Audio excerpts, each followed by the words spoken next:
அப்பனே முருகா, எல்லாரும் நல்லா இருக்கணும்பா.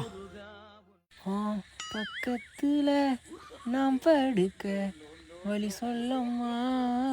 தம்பி, இப்போ நீ படுக்கிறதுக்கு வழி இல்லாமல் போக போகுது. படு. இங்கிட்டு கொசு தொல்லை, இங்கிட்டு இவன் தொல்லை, இவங்க மத்தியில் தூங்கி தொலை. அதுக்குள்ளே எப்படி இருக்கு? அண்ணே காலையில் 3 மணிக்கெலாம் எந்திரிக்கண்ணே, அதானே அலாரம் அடிக்கிட்டேன், செக் பண்ணி பார்த்தேண்ணே. அட்ரா படுங்கடா. ஐயோ படுத்துறாங்களே.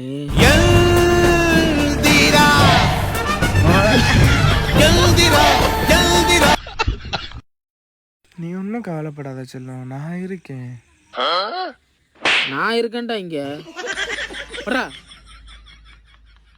உண்மகளே தேவியம்மா, ஒப்பன காளியம்மா, ஆலங்குடி நாடியம்மா, அறந்தாங்கி வீரம்மா காளியம்மா, அகிலமெல்லாம்